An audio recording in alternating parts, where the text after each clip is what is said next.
भारत ने जिस तरह से कशीदगी दिखाई और उसके बाद भारत को मुंह की खाना पड़ी, यकीनन पाकिस्तान की जानिब से एयरफोर्स आर्मी की जानिब से बहुत अच्छा जवाब मिला, लेकिन इससे बहुत सारी चीज़ों को मुतासिर हुआ। जब एक ड्रोन आया और वहाँ पे फूड स्ट्रीट में मार गिराया गया, और उसके बाद यकीनी तौर पे मैं समझता हूँ कि सबसे जो अच्छा काम किया पीसीबी ने और मोहसिन नकवी साहब ने, उन्होंने अपने कार्ड्स बहुत ही उम्दा तरीके से खेले।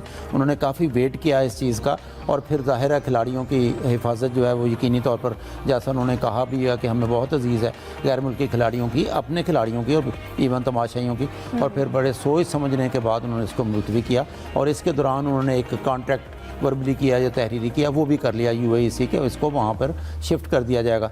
लेकिन शायद इंडिया ने आपके जंगी जुनून में शायद ये नहीं सोचा कि अगर पाकिस्तान पे अटैक करेगा तो उसका आईपीएल को भी नुकसान होगा। अगर हम सिर्फ जो है वो सरहदी कशीदगी का जिक्र ना करें, या एयरफोर्स के या उनके अटैक्स का जिक्र ना करें, या 77-78 जो ड्रोन्स पाकिस्तान ने गिराए हैं और उन्होंने यहाँ पर भेजे, उनका भी जिक्र ना करें, प्योरली स्पोर्ट्स का भी जिक्र करें, तो आईपीएल को भी शदीद नुकसान पहुँचा। क्योंकि आपको याद होगा धर्मशाला में मैच जारी था और उनको इतना खौफ तारी हुआ उनको पाकिस्तान के एयर अटैक्स का कि उन्होंने ड्यूरिंग मैच जो है लाइट्स बंद कर दी। शुरू में झूठ बोलते रहे कि लाइट्स में जो है कोई नुक्स पैदा हो गया, कोई फॉल्ट आ गया, जिसकी वजह से मैच रोका गया। बाद में आहिस्ता आहिस्ता लोगों को अंदाज़ा हुआ, स्टेडियम खाली भी करा लिया गया। फिर वहाँ जितने प्लेयर थे, ज़ाहिर एयर फ्लाइट्स तो बंद थी, उनको बाई रोड दूसरे शहरों में पहुँचाया गया जहाँ से वो घरों को रवाना हुआ। तो आईपीएल को भी शदीद नुकसान पहुँचा।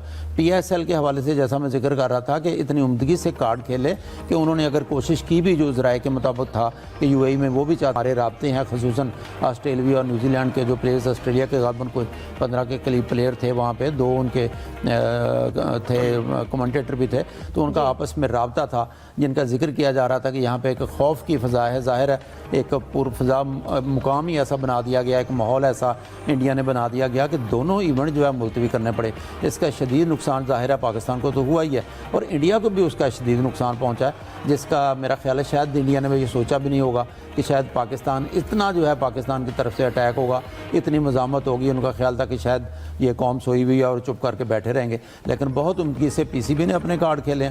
और यहाँ पे क्योंकि हमें हमारा प्रोग्राम भी फिर जारी नहीं रख सका, मुबारकबाद भी देते हैं हम अपने पूरी जो है आर्मी को, पूरी फोर्सेस को और पाकिस्तानी अवाम को भी कि कौम एक होगी इस मौके पे।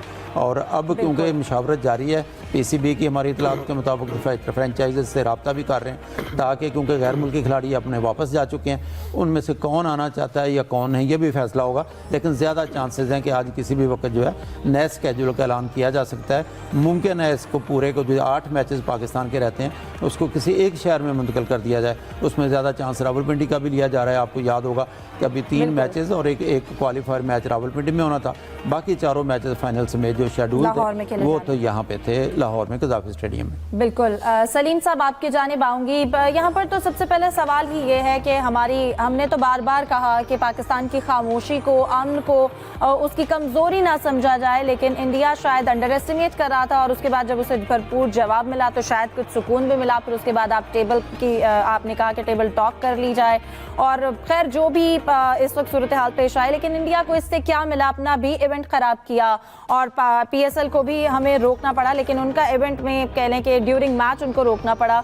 सलीम साहब कहिएगा, अब आपको क्या लगता है जो सूरत हाल है और मैचेस के हवाले से जो डिसीजन है, किस तरफ जाएंगे?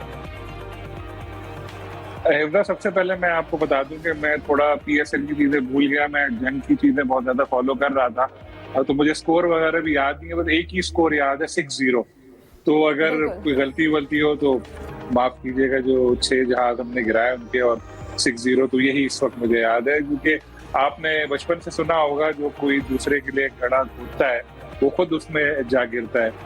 तो पाकिस्तान की जो कौम है उस पर इतना असर नहीं हो रहा था इंडिया ने जब जारियत शुरू की। हमारे यहाँ पीएसएल के मैचेस चल रहे थे और लोग आ रहे थे, शायद ये चीज उनको बुरी लगी कि यार ये तो बैठे हैं स्टेडियम में, तालियां बजा रहे हैं, हल्ला गुल्ला कर रहे हैं। तो उन्होंने जानबूझकर वो एक ड्रोन भेजा पिंडी में, और जिसकी वजह से हमें वो इवेंट रोकना पड़ा। अगर सिर्फ पाकिस्तानी प्लेयर खेल रहे होते तो मैं आपको बिल्कुल यकीन से कह सकता हूँ कि वो कहते कि नहीं जी हम तो खेलेंगे, हम तैयार हैं। लेकिन क्योंकि फॉरेन प्लेयर्स का भी मामला था तो कोई रिस्क नहीं लेना चाह रहा था पीसीबी, तो इसलिए उन्होंने पहले फ्रेंचाइज ने लिख के दिया था पीसीबी को कि जी आप इवेंट को फिलहाल पोस्टपोन कर दें, क्योंकि हमें अच्छा नहीं लगेगा कि एक तरफ हमारे जो इस तरह चल रहे हैं मामला ये जंग के, और दूसरी तरफ हम क्रिकेट मैच देख के तालियां बजाएं। तो आप इसको फिलहाल जो है पोस्टपोन कर दें। लेकिन पीसीबी ने पहले कहा कि हम इसको दुबई ले जाएंगे, दुबई से बात हो गई, सब हो गया, लेकिन नेक्स्ट डे फिर पीसीबी ने इसको कैंसिल किया। और जब ये मामला चल रहे थे, क्योंकि मुझे पता था इंडिया वाला जो इशू हुआ, तो इंडिया वाले इशू में भी जिस तरह पता चला कि धर्मशाला में मैच के बीच में अचानक लाइट्स बंद हो गई, फिर जो लोगों को निकाला ग्राउंड से, क्रिकइन्फो ने खबर दी कि जी सिक्योरिटी इश्यूज पे, फिर क्रिकइन्फो की खबर उन्होंने चेंज करवाई। लेकिन कहाँ बदलते हैं आजकल की दुनिया में। वो वीडियो आ गई, वो चेयर लीडर की वीडियो आपने भी देखी होगी, किस तरह वो भाग रही थी और अपना साथ बोल रही थी। यार इंडिया ने तो ड्रोन भेजा, पाकिस्तान को कुछ करने की जरूरत ही नहीं पड़ी। पाकिस्तान का नाम ही काफी था कि उन्होंने इतनी बड़ी अपनी लीग, जिसमें 125 करोड़ रुपए का उनको पर मैच लॉस हो रहा था, जो अभी ये रोकने की वजह से उनको करना पड़ा, उसको हुआ। और उनकी प्लेयर्स इतने खौफ के आलम में यहाँ से भागे, जो जिस तरह ये पैट कमिंस और दूसरे लोग वहां पहुंचे ऑस्ट्रेलिया, तो आप उनकी वीडियोस देखें या उनके जो लोग बातें कर रहे हैं, वो यही है, बुरा हाल उन सबका। और उन्होंने कहा भाई हमारी तौबा, हम तो अब इंडिया नहीं जाएंगे। इंडिया हमेशा हमारे पीछे पड़ा रहा पाकिस्तान में कि भाई पाकिस्तान में इवेंट नहीं होना चाहिए, सिक्योरिटी के मसले ये है वो है। तब इसका इंडिया को इतना नुकसान हुआ है कि फॉरेन प्लेयर्स वहां जाते हुए भी डरेंगे और बहुत ज्यादा उनको इस चीज का लॉसेज होंगे। आहिस्ता आहिस्ता उनको आइडिया हुआ इस चीज का।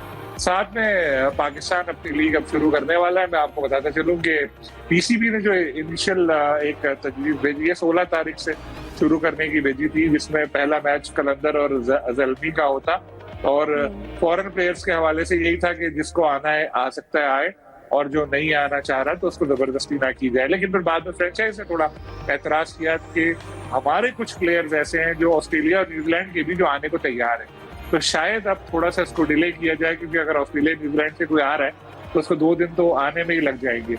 तो लेकिन होगा इवेंट इंशाल्लाह, और पहले से ज्यादा अच्छा होगा। कौम में एक नया जोश जज्बा भी आ चुका है, और क्रिकेट तो एक बहुत छोटी चीज है इसमें, लेकिन जिस तरह हमारी मुसल्लह अफवाज ने इंडिया को जवाब दिया, आखिर तक हम लोग सब्र करते रहे, लेकिन फिर बाद में जो जवाब दिया, हम नहीं कह रहे, दुनिया इस बात को मान रही है। हमारे टीवी चैनल्स को झूठ बोलने की जरूरत नहीं पड़ रही, सारे बाहर के चैनल्स बोल रहे हैं, इस चीज को मान रहे हैं कि पाकिस्तान ने फतह हासिल की है, जिसमें हमारे जितनी भी मुसल्लह अफवाज है, हमारे लोग हैं, उन सबको मेरी तरफ से भी बिल्कुल यकीनन पूरी कौम ही इस वक्त अपनी जो मुसल्लह अफवाज उनको खराज तहसीन पेश कर रही है। यूसुफ, आपकी जानिब आना चाहूँगी, और जैसा कि एक अच्छा आगाज़ किया सलीम साहब ने कि इस वक्त पीएसएल के जो अभी तक मैचेस हुए उनके स्कोर से ज़्यादा अभी जो एक हर आवाम के भी ज़बान पर है एक स्कोर जो सबको याद है, वो है 6-0, और ये यकीनन पाकिस्तान की जानिब से बहुत अच्छा जवाब था, जो कि दुश्मन को भी हमेशा याद रहेगा। हमने जवाब भी दिया, और फिर उसके बाद हमारी जो अगर खेल के हवाले से भी बात की जाए तो हिकमत अमली के टाइमली हमने ये डिसाइड किया कि मैच रोकने हैं। उसके अलावा फिर वेन्यू के हवाले से भी हमारे जो डिसीजन थे, टाइमली चीज़ें जो हैं वो प्लान की जा रही थी। देखें हिफ्ज़ा 6-0 तो पूरी जब तक पाकिस्तान कायम है इंशाल्लाह हमेशा के लिए रहने के लिए बना है। ये हमेशा पूरी कौम आने वाली जो नस्लें वो भी याद रखेंगी 6-0 इंडिया को हमने उससे मार दी थी। जहाँ तक पीएसएल की बात है, पीएसएल के हवाले से जो मेरे ज़राए ने कन्फर्मेशन की उसके मुताबिक 17 मई से 25 मई की विंडो तलाशी की गई है, और इसमें ये जो वेन्यू एक चूज़ किया गया है वो फ़िलहाल जिस पे इत्तेफाक हुआ है वो पिंडी का है, क्योंकि सारे मैचेस वहीं पर होंगे। 8 मैचेस अभी पाकिस्तान ने या करवाने हैं पाकिस्तान क्रिकेट बोर्ड ने। और जहाँ तक गैर मुल्की खिलाड़ियों के आने की बात है तो आलमोस्ट तमाम खिलाड़ियों ने ये कन्फर्म कर दिया कि वो दोबारा आकर पाकिस्तान में खेलने को तैयार हैं। क्योंकि अगर इंडिया की बात करें तो वहाँ पर हमने देखा कि खबरें आई कि ऑस्ट्रेलियाई जो क्रिकेटर्स हैं वो वहाँ इंडिया में आकर दोबारा खेलने को तैयार नहीं, सिक्योरिटी का खौफ है और बहुत सारे मसाइल हैं। लेकिन पाकिस्तान चूँकि एक मोहब्बत करने वाला मुल्क है, यहाँ पर जितने भी गैर मुल्की आते हैं उनको बड़े अच्छे तरीके से मेहमान नवाजी की जाती है। और सैम बिलन की आपने तस्वीर भी देखी होंगी, जो उन्होंने पाकिस्तानी जो सिक्योरिटी इदारों के सामने खड़े होकर उनसे ज़ाहिर यकजहती के तौर पर भी दोबारा उन्होंने एक रात पहले शेयर की है। इसका मतलब ये है कि पाकिस्तान हर हवाले से तैयार है हर किस्म के हालात का मुकाबला करने के लिए। यहाँ पर जो भी आता है वो पाकिस्तान की मेहमान नवाजी और उनके प्यार से बिल्कुल मुतासर हो जाता है और पाकिस्तान का ही होकर रह जाता है।